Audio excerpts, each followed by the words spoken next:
Bienvenidos a Planet People Mining en español, temporada 2. Soy su anfitriona, Alison Koppel. Aquí presentamos las historias de superestrellas en el cruce entre la minería, la sustentabilidad y las comunidades. Escuchen lo que motiva a los top profesionales en este campo impactante. Acompáñenos mientras describen sus desafíos y lecciones aprendidas. And if you're understanding me right now, look for Planet People Mining in English.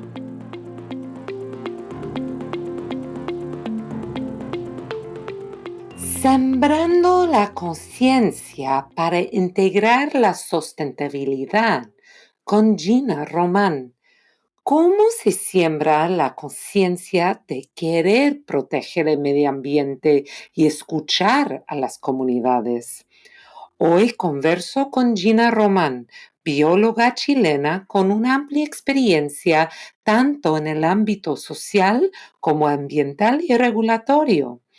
Hablamos del inicio de los estándares internacionales en Chile, reflexionando sobre cómo se sembraba la semilla de querer hacer las cosas bien y cómo integrar nuevas perspectivas para enfrentar un entorno cada vez más complejo. Gina ha trabajado con las mineras más grandes del mundo trabajando en Chile, tales como BHP, Codelco, la antigua Xstrata y Pan American Silver, además de trabajar en Panamá con la minera Panamá. Hoy asesora a clientes mineros como consultora independiente. Es licenciada de la Universidad Católica de Chile, cuenta con un magíster en Administración de la Universidad de Chile y un magíster en Derecho Ambiental de la Universidad del Desarrollo. Bueno, Gina, qué gusto tenerte aquí en el podcast. ¿Cómo estás? Hola, Alison, muy bien, muy feliz de estar aquí esta mañana conversando contigo. Qué lindo. Entonces, para empezar, por favor, cuéntanos un poco más sobre ti, más allá de lo que acabo de decir en tu biografía. ¿Cuáles han sido los momentos más importantes en tu vida y carrera hasta ahora? Bueno, yo soy Gina Román, soy bióloga de formación, nacida y criada en una familia matriarcal con una abuela muy presente y dedicada al cultivo de las hortalizas. Entonces, desde muy niña estuve muy conectada con el trabajo de la tierra, con el trabajo diario, profundo y con un profundo respeto también por la naturaleza. Crecí entendiendo que de alguna manera a la tierra hay que escucharla, a la tierra hay que cuidarla. Mis primeros estudios universitarios los hice durante tiempo de dictadura militar en Chile y además me tocó a mí trabajar para poder costear mis estudios, para poder salir adelante con mis estudios. Te cuento esto porque entonces en ese tiempo no se hablaba de minería, al menos en el lugar donde yo vivía, al sur de Santiago. No se hablaba de minería y tampoco, mucho menos, el tema de sustentabilidad o el tema medioambiental. Y lo que teníamos ahí en esa zona donde yo vivía principalmente era la industria pesquera. Entonces es ahí donde yo hice mi primer acercamiento a los temas ambientales y tuve que hacer monitoreo ambiental recogiendo muestras de fluentes para la autoridad marítima en ese tiempo, que era quien controlaba los vertidos en el mar. No había, por supuesto, ninguna normativa, era solo un trabajo más bien de compromiso, de mucho compromiso y de intuición por lo que estábamos haciendo.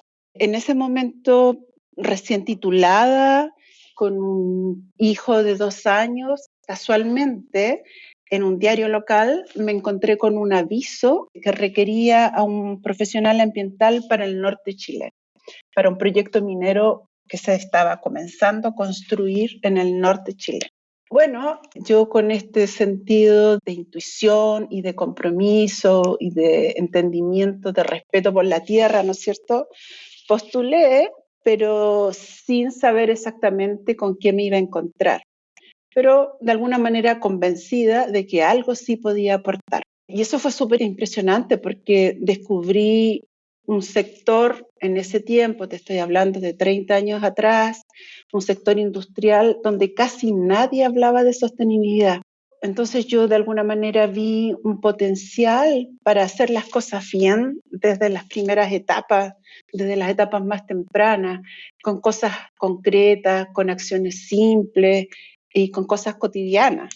Bueno, y de ahí he trabajado, entonces han pasado ya 30 años, he trabajado en Chile y en el extranjero, liderando procesos socioambientales, diría yo, en proyectos complejos, en proyectos de gran escala, proyectos mineros siempre, y cada proyecto ha sido muy distinto en términos de su complejidad, en términos de su entorno, pero siempre diría yo manteniendo la convicción que se puede hacer minería, sin lugar a duda, con respeto, con diálogo y sobre todo con una mirada de largo plazo. Lindo. O sea, ya aprendí mucho de ti. O sea, ya llevamos casi 20 años conociéndonos. O sea, cuando recién llegué a Chile para trabajar con BHP, tú fuiste una de las primeras personas dentro de la red de BHP que conocían ese tema de sustentabilidad y siempre apreciaba, digamos, tu mirada, tu compromiso, tu apertura, pero yo no sabía de dónde venía. ¿En qué momento entonces fue la primera en que escuchaste de la parte de la empresa minera un enfoque, un interés real en queriendo hacer las cosas bien en cuanto a las comunidades, en cuanto al medio ambiente? Porque la primera oportunidad fue justamente cuando me contratan para este proyecto minero en el norte de Chile y me contratan para hacer un estudio de impacto ambiental. Un estudio de impacto ambiental era un tema completamente desconocido en Chile. Entonces, cuando yo llego a esta operación, perdón, a esta construcción, a este proyecto, ahí en ese lugar no se sabía muy bien para qué yo estaba contratada. Mi jefe directo estaba, un proyecto canadiense con capitales canadienses y mi jefe directo estaba en Canadá.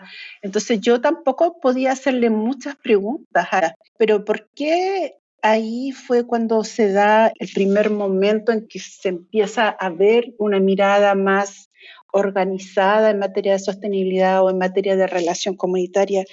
Efectivamente, porque era un requerimiento internacional. Era esta inversión canadiense que llegaba a Chile y que necesitaba un estudio de impacto ambiental para dar cumplimiento con sus estándares, ¿no es cierto? Para dar cumplimiento con requisitos de la banca internacional. Entonces, ellos eso lo tenían súper claro. Y para nosotros en Chile entonces fue un proceso de aprendizaje. Entonces fue muy interesante la dinámica porque aprendimos juntos a darles esta mirada desde la sostenibilidad más sistémica, conocer nuestro entorno, conocer un poco quiénes eran nuestros vecinos en ese momento. Así que fue un proceso muy lindo porque, como te digo, aprendimos juntos y con mucho espacio para crecer. Ahí yo me doy cuenta de todo el espacio que hay para crecer, en hacer las cosas bien, correctamente, desde las primeras etapas. Estoy imaginando el caso y es increíble que todavía, o sea, hablando de hoy en día, a veces estamos como profesionales en estos temas teniendo conversaciones sobre por qué tenemos que hacer este trabajo, por qué tenemos que alinearnos a tales estándares, cada vez subiendo el nivel. Y de imaginar las primeras veces, pero eso es después de como 30 años por lo menos 30 años, haciendo esto claro. y imaginando realmente esas primeras conversaciones de ¿por qué estamos haciéndolo así? Ni siquiera de regulación.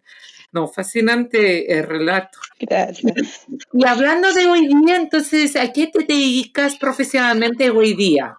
Hoy día estoy trabajando como consultora independiente, consultora senior en materia de sostenibilidad. Colaboro con equipos, bueno, tú sabes, estas materias son multidisciplinarias para liderar procesos de evaluación ambiental, de permisos, de auditorías y también diría yo, y que me motiva mucho, participo en espacios de formación de jóvenes, universidades e institutos de formación para mostrarles esta mirada de la sostenibilidad en la industria, pero también con un enfoque de género, porque es algo que me apasiona profundamente. Y estoy súper convencida que lo que estoy haciendo y que de alguna manera he hecho a través del tiempo es súper importante porque yo lo defino como un rol de puente entre el conocimiento técnico y la institucionalidad, entre los equipos de terreno y las comunidades, entre las urgencias del negocio y la necesidad de construir relaciones de confianza duradera. Siempre una relación que está articulando de alguna manera dos mundos que se pueden tensionar, que se pueden, sí, tensionar es la palabra, pero que hay que generar ahí el puente para poder salir ahí de esos momentos. Así que muy contenta en lo que estoy y feliz de poder aportar a la industria, pues a la industria minera, que es la que me apasiona y que creo que puede hacer las cosas correctamente. Entonces acabamos de hacer, digamos, un puente entre cómo iniciaste tu carrera y lo que estás haciendo ahora. Háblame un poco en ese tiempo del medio, a lo mejor al inicio. ¿Hubo un momento donde te decidiste, esto sí es mi vocación, esto es sí a lo que me voy a dedicar? Hay un momento también muy al comienzo, como te decía, yo venía del sur y me encuentro con este paisaje chileno del norte, altiplánico, un paisaje majestuoso y completamente nuevo para mí, y un paisaje también frágil y desconocido. Entonces, yo recuerdo muy bien cuando después de hacer estas charlas y estas capacitaciones que te comentaba, escuchaba por la radio de comunicación cuando los trabajadores y mucha gente que estaba ahí, que probablemente estaba con su primera experiencia en minería también, me decía por la radio: señorita, ¿qué hacemos con este animalito que encontramos?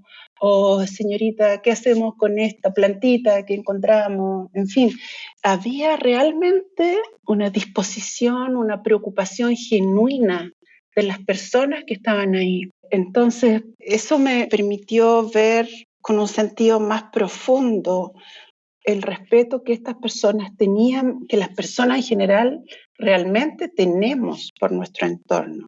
Realmente es lo que nos importa el lugar donde nos movemos. Entonces, eso me marcó porque me permitió darme cuenta que lo importante en esta labor ambiental, de sostenibilidad y en la industria minera, que tal cual como tú decías, aún hoy sigue siendo difícil convencer sobre ciertas formas de hacer las cosas, lo importante sigue siendo, desde ese primer momento hasta hoy, sembrar conciencia, diría yo, como poner en las personas esta semillita del valor respecto del lugar en que estamos habitando. Entonces, eso me marca desde el principio y me fortalece hoy día para seguir como en la misma línea. Entonces, en ese entorno hoy en día, que sí es un entorno complejo, que sí tenemos estándares y regulaciones y seguimos creándolos y necesitamos porque cada vez es más complejo nuestro trabajo. Pero vuelvo a esa situación que describiste, que te marcaste a ti, de que tus colaboradores en la ausencia de esas regulaciones y esos estándares y todo estaba nuevo, igual contaba con esa semilla, igual contaba con esa perspectiva, este valor de cuidar la planta, cuidar el animal. Hay algo ahí de cómo podemos seguir llevando ese espíritu en todo lo que estamos haciendo, porque al final empieza por esto. Si no contamos con esos valores, el por qué profundamente estamos haciendo esta cosa, podemos inventar el modelo, el qué de lo que estamos haciendo hasta final, pero si no lo vemos desde adentro, nos sirve un poco.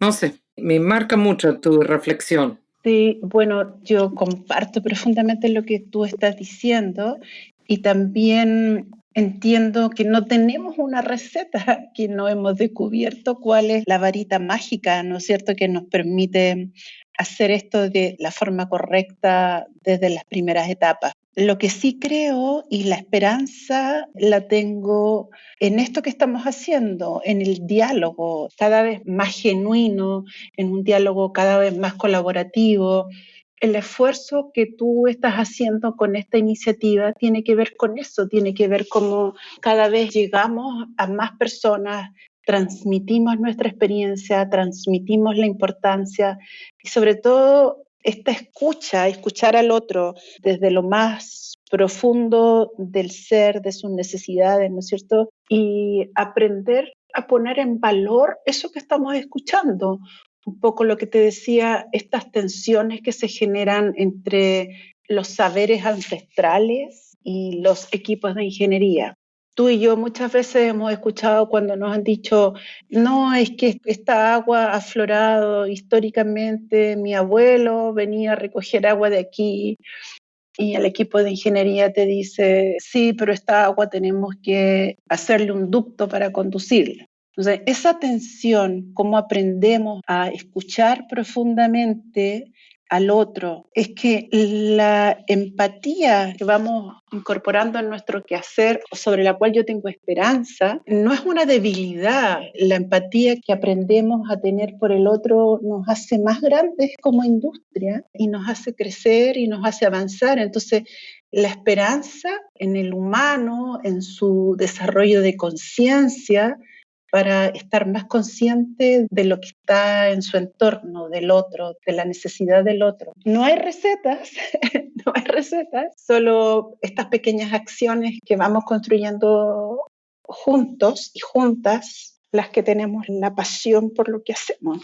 Me encanta ese ejemplo que dijiste, los saberes ancestrales y la ingeniería, ¿no? Que según de lo que tú como persona de campo que estás escuchando de una persona en la comunidad sobre qué significa este agua y qué significa para toda esa comunidad, para esta persona, de acuerdo con esa lógica de los saberes ancestrales, y luego el equipo de ingeniería que ve ese agua, ve un problema, ve una solución, que va a construir un acueducto y finito el problema, ¿no?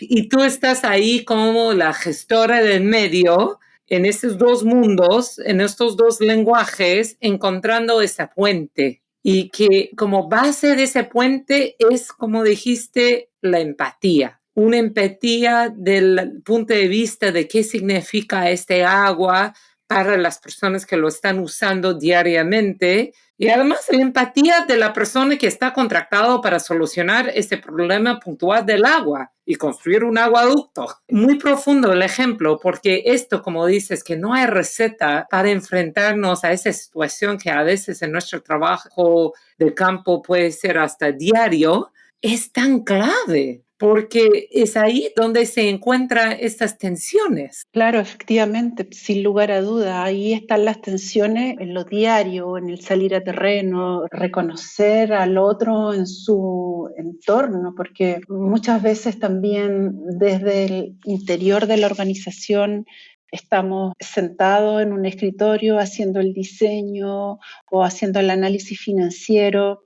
Entonces, ahí lo que me gusta a mí hacer es invitar a la gente a terreno, salir con la gente a terreno, porque le cambias la perspectiva y de repente alguien puede pensar, estoy perdiendo tiempo, no voy a alcanzar a entregar el informe, pero cuando la gente va a terreno o la gente te dice muchas veces, no, no puedo ir a terreno porque mañana tengo que entregar tal cosa. Entonces, el rol o lo que a mí me gusta hacer ahí es tratar de convencer a la gente de que te acompañe a terreno, que vaya, que vea, que mire, que no se lo imagine, sino que lo palpe, lo sienta, porque es la forma de acercarse a la mirada del otro. Recuerdo en otro proyecto también en el norte de Chile, un gran jefe, el proyecto era un proyecto Greenfield de cobre importante, hoy día muy importante. Y este gran jefe me dice, se para sobre una pequeña montañita y me dice, mira, ahí está la planta procesadora, ahí está la correa, ahí está el rajo. Y yo miraba a este hombre y miraba el lugar y lo que veía era una montaña vacía, una montaña que no tenía nada, pero él tenía en su mente todo lo que ahí iba a ocurrir. Y creo sinceramente que él nunca se imaginó lo grande que iba a ser ese proyecto, porque hoy día ese proyecto es inmenso. Pero esa capacidad de estar en el entorno y ver desde el entorno lo que va a pasar, Para mí ha sido un tremendo aprendizaje y trato, como te digo, de invitar siempre a mis colegas. Vamos, entusiasmarlos para que entiendan con los zapatos en el terreno, desde esa perspectiva, desde esa mirada. Tú acabas de decir dos cosas interesantes, o sea, para resaltar aquí. Uno es que tú te fuiste al terreno bajo su perspectiva. Normalmente yo hablo de atraer a mis colegas que no trabajan en el área social, de cuando yo digo ir al terreno, es de ir y pasar el día con las comunidades, con los agricultores, con la gente que vive alrededor del área de proyecto. Pero dijiste que tú te fuiste al terreno, pero en este caso el ingeniero que está imaginando la mina que va a llegar. Así que esto sí fascinante y eso debemos también hacer como gestores sociales, ¿no? De ir y ver bajo la perspectiva del otro y ver exactamente cómo están viendo este ambiente con el proyecto físico que va a venir. Eso uno. Pero lo que dijiste inicialmente es algo que siempre digo de su importancia y me reía de ese, yo digo excusa, no te puedo acompañar en terreno hoy día, que tengo un informe para mañana, es que tengo otras cosas que hacer, que nunca hay tiempo para estas, digamos, capacitaciones o lo que quieres hacer, visitas, pero es a través de esta visita que sí, que pasa en el día una hora conversando con la persona que tiene que vivir con el camión pasando frente a su casa todos los días, todas las horas, o la persona que tiene que ir, padre o madre, familia, que tiene que ir a la hora de salida del colegio,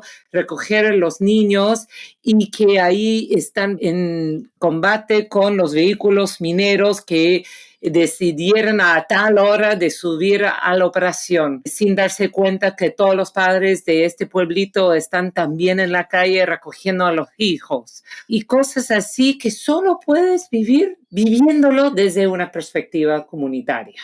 Así que yo también me enfoco mucho, o sea, te puedo hacer 2 horas de presentación PowerPoint para explicar sobre la importancia de una estrategia social, pero más voy a lograr una visita de una hora en el campo viviendo esa situación. Totalmente de acuerdo, absolutamente. Y yo creo que las personas que por años nos hemos dedicado a esto, estamos de acuerdo en eso. Estamos de acuerdo en la necesidad del terreno, estamos de acuerdo en la necesidad del diálogo, de la comunicación genuina, estamos de acuerdo en las tensiones que se producen entre estos equipos de ingeniería y los saberes ancestrales. Nosotros estamos de acuerdo. Ahora, el rol nuestro como líderes en estas materias y convencidos de la importancia de la minería es cómo se lo transmitimos al resto de la organización, porque yo creo que estos temas aún, un poco como lo conversábamos, no están totalmente resueltos al interior de la organización, porque efectivamente tenemos estándares, tenemos políticas, tenemos normativas, pero culturalmente seguimos sin abordarlo integralmente.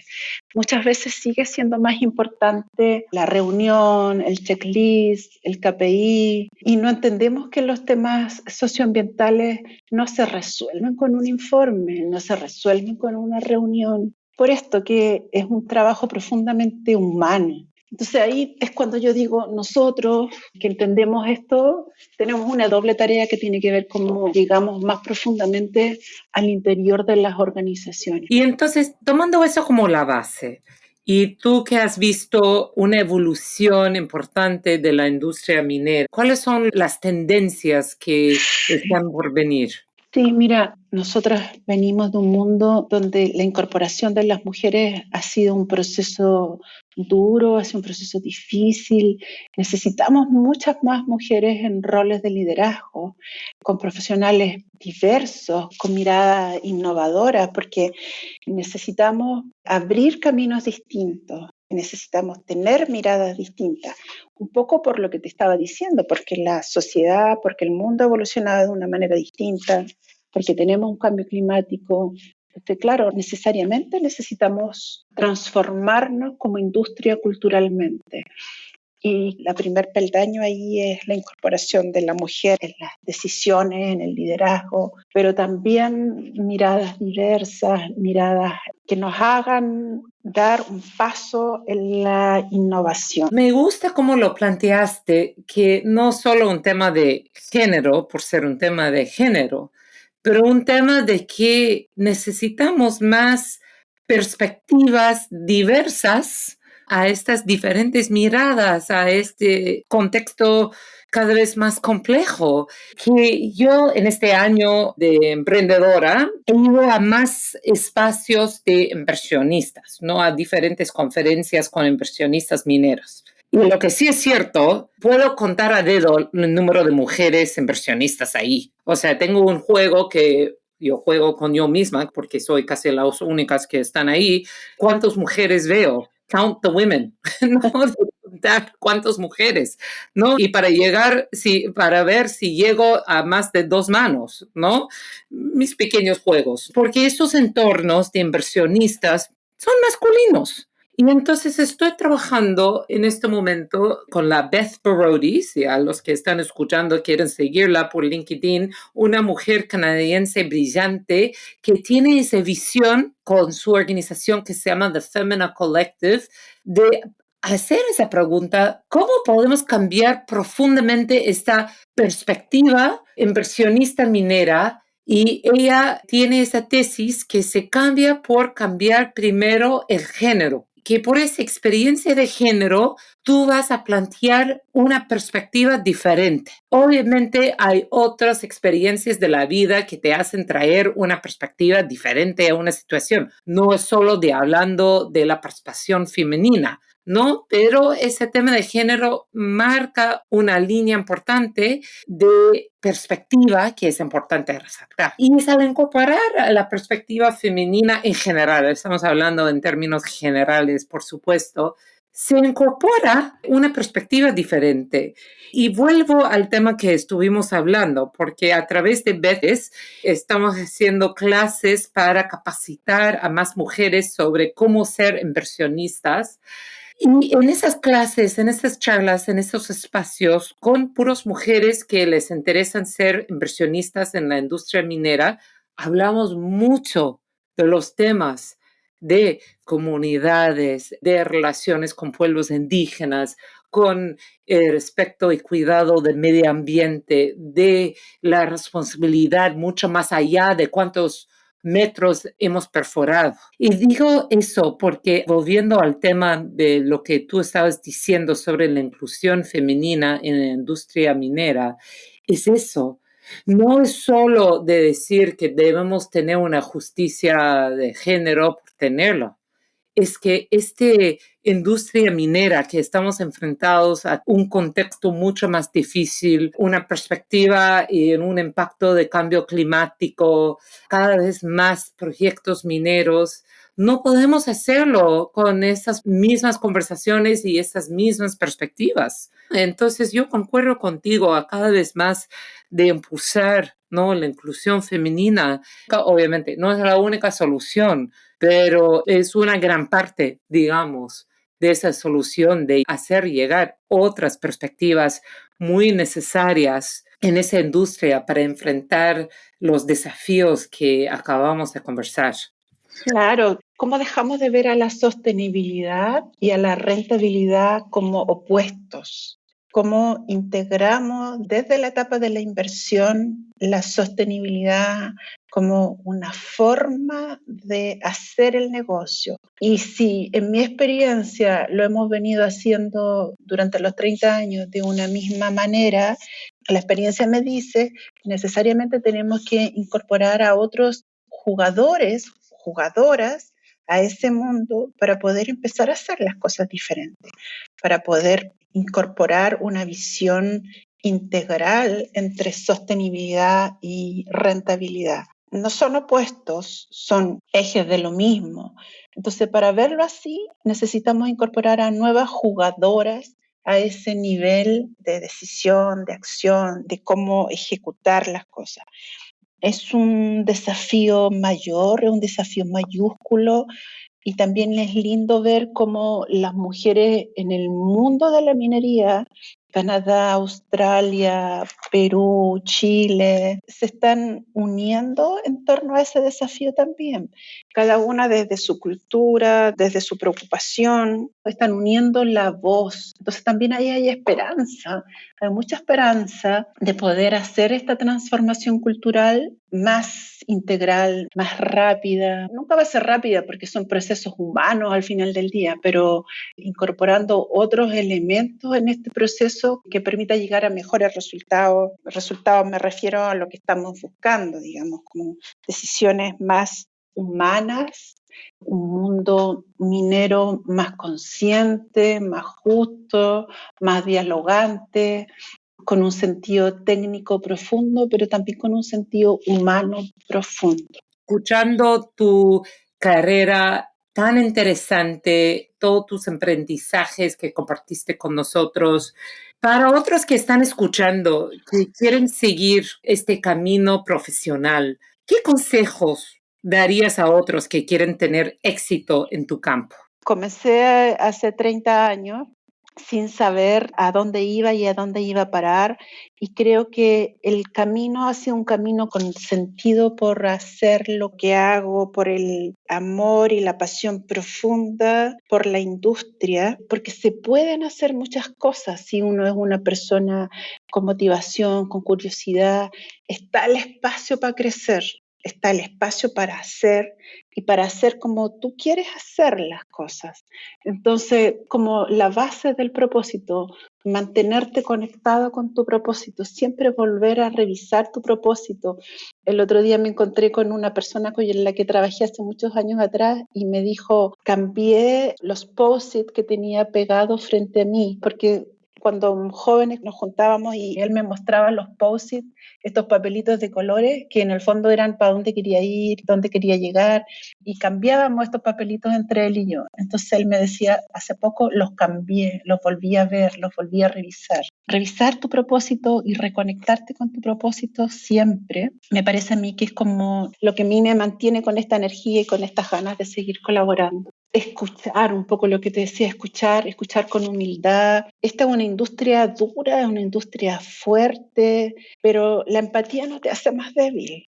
La empatía te hace encontrar caminos que otros no ven. Entonces, esa es una mirada que a mí me gusta mantener también, que me gusta volver a pensarle. Entonces, yo te diría que este es un mundo que te permite hacer cosas mientras tú tengas un propósito, y es un mundo que te va a permitir encontrar alternativas de cómo hacer las cosas en la medida que escuches con humildad y que aprendamos de empatía. ¿Sabe qué? Esto tiene mucho que ver con lo que hemos conversado al inicio de esta conversación, de la importancia de empezar con el por qué estás haciendo, que tú no sabías hacia dónde estaba llegando tu carrera, quién va a saber a los 20 años qué uno va a estar haciendo en 30 años más, pero sabías que querías estar conectada con la tierra, con las personas, y que semilla ya estaba cultivado dentro de ti. Así que muy bien los consejos de confiar en esas semillas que uno se siente dentro de cada uno de nosotros, y confiar que esa semilla, estos valores van a ayudarnos a ir en el camino correcto. Entonces, muchísimas gracias, Gina. Muchísimas gracias. Me encantó nuestra conversación. Te agradezco a ser parte del podcast. Alison, a ti un abrazo fraternal, grande. Me encanta encontrarme contigo, con gente como tú, y que seguimos en este camino de sembrar conciencia por nuestro entorno y por nuestra industria. Muchas gracias, lo disfruté mucho, de verdad. Así que muchas gracias.